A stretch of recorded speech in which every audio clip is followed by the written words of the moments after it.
In an office building, employees finish their workday and step into the elevator as usual. Unbeknownst to them, a bomb has been attached to the elevator's suspension cable. Moments after it begins descending, the elevator suddenly plunges from the 30th floor. Fortunately, the automatic emergency brake system activates just in time, stopping the fall and saving the 13 people inside. Jesus. Police quickly arrive to investigate and attempt a rescue. However, the situation grows more complicated. The perpetrator has also planted a bomb on the emergency brake system and taken the passengers hostage, demanding a $3 million ransom. He has even rigged several rescue access points with explosives, preventing officers from taking immediate action. The commander assigns Harry and Jack to access an emergency entry point on the 32nd floor. Looks like we're walking.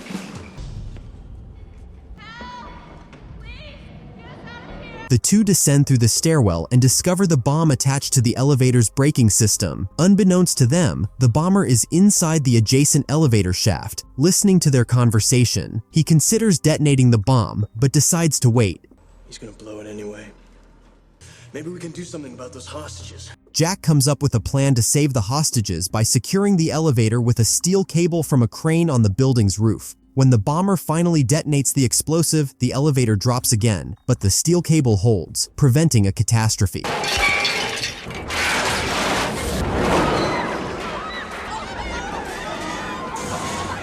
Inside the elevator, panic erupts. Jack and Harry rush downstairs and open the emergency access panel. The suspended elevator slowly aligns with the rescue point.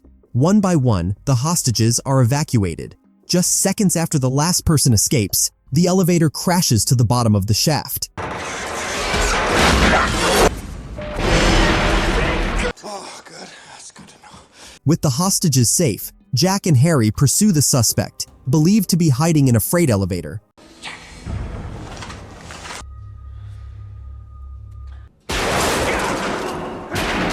Their presence is detected.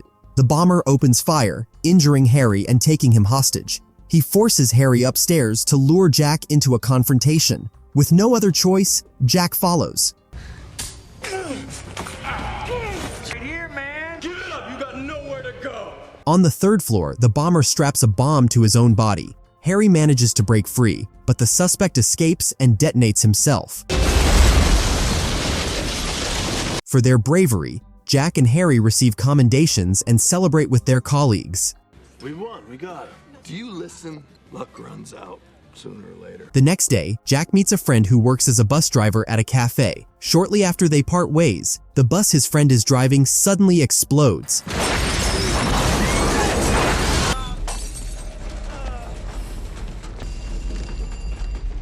A nearby payphone begins to ring, and Jack answers it. On the other end is the same terrorist, previously presumed dead, revealing that he is still alive. This is about money due me. I want my money by 11 a.m. He claims responsibility for the bus explosion and admits he is furious for failing to collect the ransom money. Now, he threatens to blow up another bus if his demands are not met. He provides the number of a bus currently operating in the city. There's a bomb on a bus. No one goes off the bus. Time is running out, and Jack must locate the bus before the next bomb detonates. Meanwhile, a woman named Annie is aboard the very bus Jack is searching for. The vehicle has been rigged with a deadly condition. Once it reaches 50 kilometers per hour, the bomb becomes armed. If the speed drops below 50 kilometers per hour, it will automatically explode. Jack manages to find the bus, but the driver, Sam, refuses to let him on board. With no time to argue, Jack commandeers a car and chases after it. By the time he catches up, the bus has already exceeded 50 kilometers per hour, and the bomb is now active.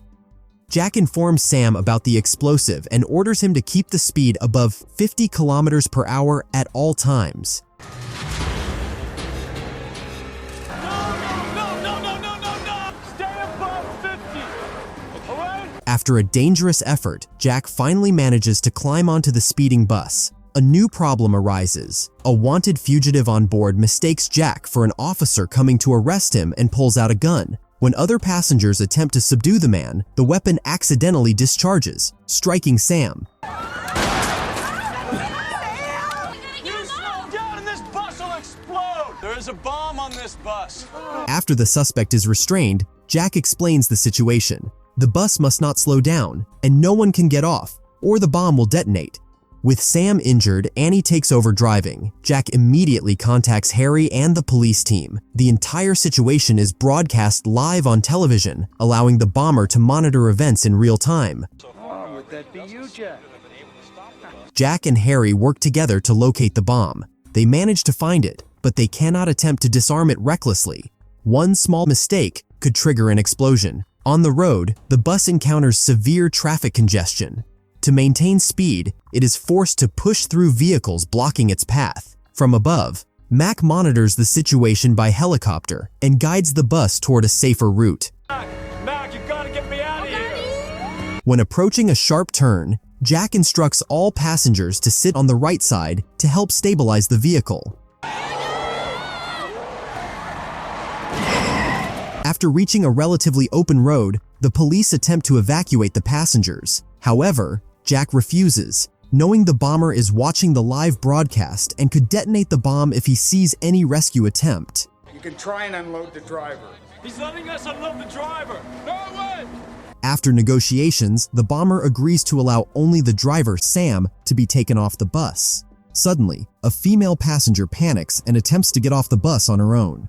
The bomber immediately detonates one of the smaller explosives as a warning, killing her instantly.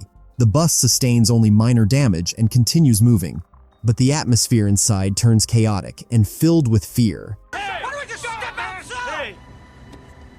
I thought that was it. I thought that was a bomb.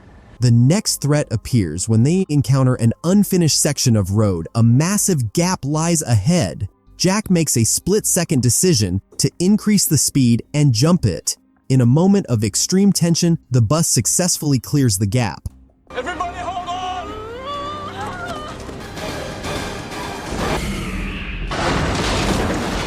Everybody okay? Yes!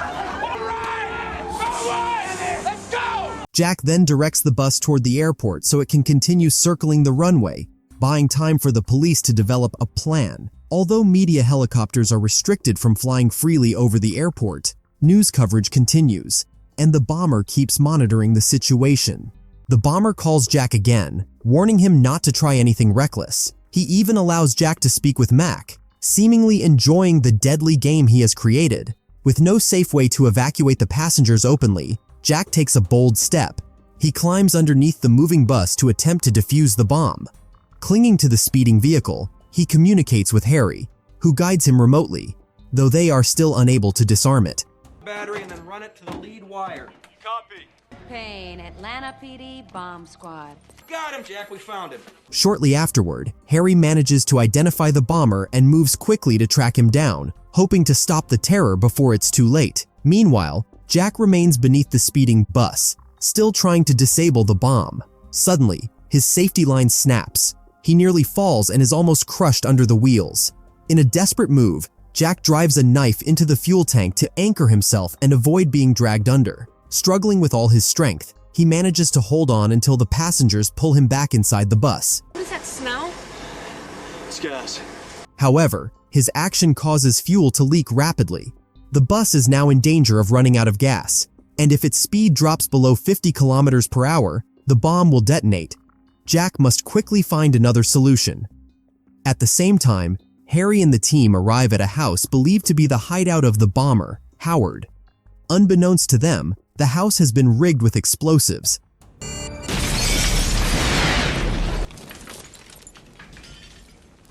A massive explosion erupts, killing Harry instantly.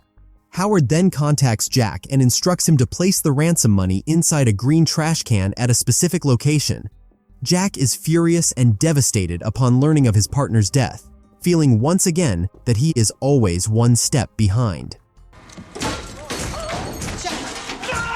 And we're really scared and we need you right now, all right? Then Jack realizes something. Howard has been monitoring them through a hidden camera inside the bus. He quickly devises a clever plan. Jack instructs all the passengers to sit still and stare straight ahead. He also asks for the live broadcast to be stopped. They then record footage of the bus appearing calm and replay that recording to the media, making Howard believe everything is unchanged. Rolling.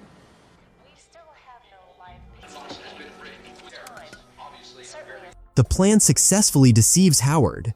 As the fuel continues to run low, Jack and the team quietly evacuate the passengers one by one without being detected.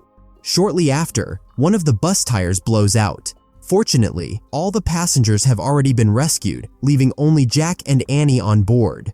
In the final moments, they escape through the underside of the bus. Seconds later, the bus crashes into an aircraft on the runway and explodes violently. Howard still doesn't realize that the hostages are safe.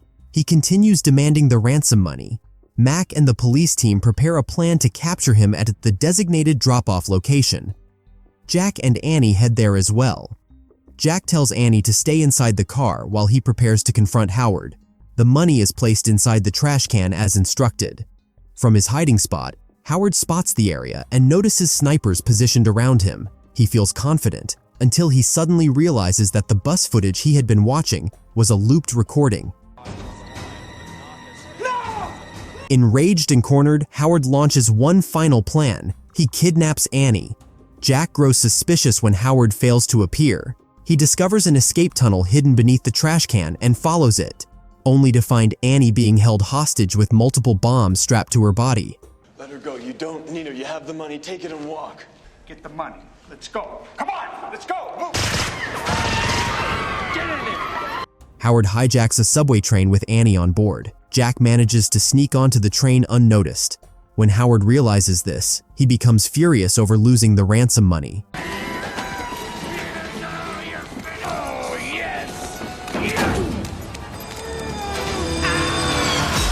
The two fight on top of the speeding train. Jack eventually overpowers him and removes the bomb from Annie's body. But the danger isn't over. The train cannot stop because its system was damaged by earlier gunfire. To survive, Jack increases the train's speed so it will derail at a sharp curve.